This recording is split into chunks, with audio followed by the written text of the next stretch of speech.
നമസ്കാരം. ഇന്ന് പോസ്റ്റലിൻ്റെ സെക്ഷൻ തുടങ്ങുവാണ്. അതിനു മുമ്പിട്ട് നമുക്ക് ഇതിൻ്റെ സിലബസ് ഒന്ന് നോക്കാം. എക്സാമിൻ്റെ ഞാൻ പറയാൻ പോകുന്ന സിലബസ് പോസ്റ്റ്മാൻ്റെ ആണ്. പോസ്റ്റ്മാൻ്റെ പറയുമ്പോഴത്തേക്കും അതിനകത്ത് ഓൾറെഡി MTSൻ്റെ കവറാവും. ഇപ്പോൾ സിലബസിൽ പേപ്പർ വണ്ണിനകത്ത് part A, part B. Part A എന്ന് പറയുന്നത് post office guide part 1, part B എന്ന് പറയുന്നത് ജനറൽ നോളജും കണക്കും. പിന്നെ പേപ്പർ 2നകത്ത് PO ഗൈഡ് പാർട്ട് 1 വരും. പിന്നെ പോസ്റ്റൽ മാനുവൽ വോളിയം 6 പാർട്ട് 3 വരും. പോസ്റ്റൽ മാനുവൽ വോളിയം 7 വരും. അപ്പോൾ ഇത്രയാണ് മെയിനായിട്ട് പരിപാടി. ബാക്കി പേപ്പർ 3 എന്ന് പറയുന്നത് അറിയാമല്ലോ, ട്രാൻസ്ലേഷനും പാരഗ്രാഫ് റൈറ്റിങ്ങും ലെറ്റർ റൈറ്റിങ്ങും ഒക്കെയാണ്. അത് നമുക്ക് പിന്നീട് ഡിസ്കസ് ചെയ്യാം. അതിൻ്റെ കാര്യങ്ങൾ ഞാൻ പറഞ്ഞു തരുന്നുണ്ട്. എന്നാലും മെയിനായിട്ട് നമുക്ക് പഠിക്കാനുള്ളത് ഈ PO ഗൈഡ് പാർട്ട് 1, പിന്നെ പോസ്റ്റൽ മാനുവൽ വോളിയം 5, പിന്നെ postal manual volume 6 part 3, postal manual volume 7.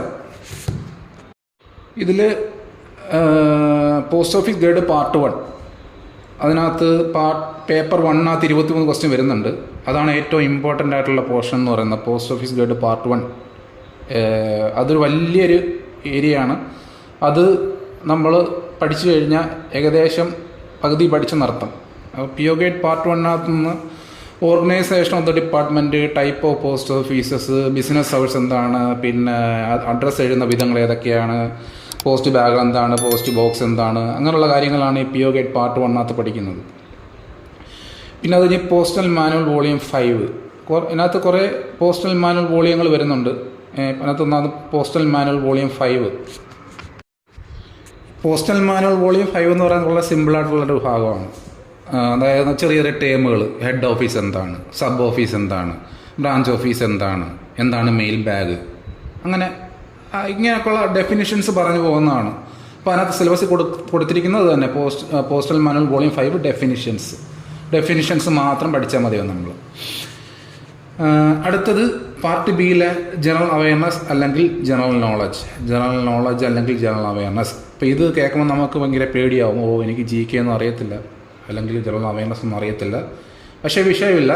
നമുക്ക് പോസ്റ്റൽ ഡിപ്പാർട്ട്മെൻറ്റ് പരീക്ഷയ്ക്ക് ഒരു എളുപ്പം അല്ലെങ്കിൽ ഒരു സിംപ്ലിസിറ്റി ഉണ്ടെന്ന് വെച്ച് കഴിഞ്ഞാൽ നമുക്കൊരു സിലബസ് ഉണ്ട്. നമുക്ക് PSCയിലൊക്കെ PSCക്ക് വേണ്ടി പഠിക്കുമ്പം ഇങ്ങനെ വാസ്റ്റായിട്ട് കിടക്കുക, എന്ത് വേണമെങ്കിലും ചോദിക്കാം.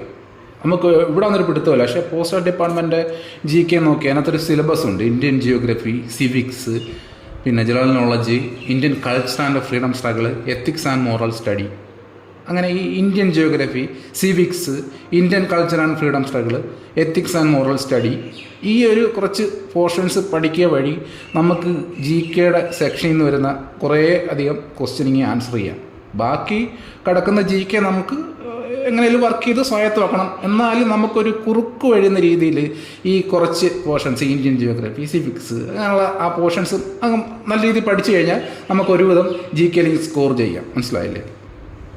പിന്നെ അടുത്തത് ബേസിക് അരിത്തമെറ്റിക്സ് ആണ്. പാർട്ട് ബിയിലെ കണക്കിനകത്ത് ബോർഡ് മാസം ഉണ്ട്, അറിയാലോ, അഡിഷൻ, മൾട്ടിപ്ലിക്കേഷൻ ഒക്കെ ഒരുമിച്ച് വരുന്നത്. പിന്നെ percentage, profit and loss, simple interest, average, time and work, time and distance, unitary method.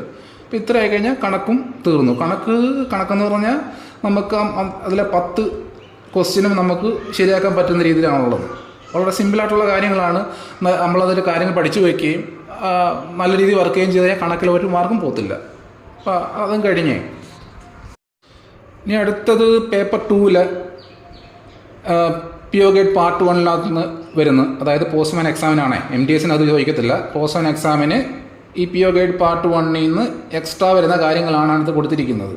MTS എക്സാമിന് വരാത്ത എന്നാൽ പോസ്റ്റ്മാൻ എക്സാമിന് വരുന്ന PO ഗൈഡ് പാർട്ട് 1 ഭാഗങ്ങൾ: delivery of mails, refusal of articles, payment of e money order, redirection, instruction regarding address change, അങ്ങനെ കുറച്ച് കാര്യങ്ങളാണ് അതിനകത്ത് വരുന്നത്. 5 ക്വസ്റ്റ്യൻസ് ഉണ്ടാകും. അത് കഴിഞ്ഞ് postal manual volume 6 part 3 postal manual volume 7.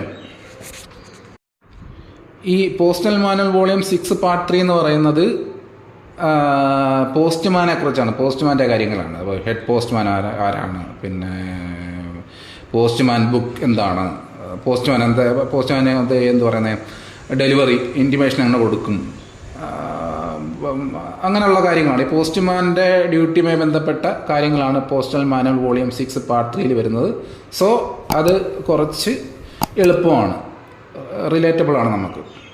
അതിൽ നിന്ന് 10 ക്വസ്റ്റ്യൻസ് ഉണ്ടാവും. അടുത്ത പോസ്റ്റൽ മാനുവൽ വോളിയം 7 നിന്നും 10 ക്വസ്റ്റ്യൻസ്. അത് RMSലെ കാര്യങ്ങളാണ്, RMSൽ നടക്കുന്ന കാര്യങ്ങളാണ് നമ്മൾക്കതിനകത്ത് പഠിക്കാനുള്ളത്. ഓക്കെ, അപ്പോൾ ഇത്രയും കൂടെ ആകുമ്പോഴത്തേക്കും സിലബസ് നമ്മൾ ഒരു വിധം പറഞ്ഞു.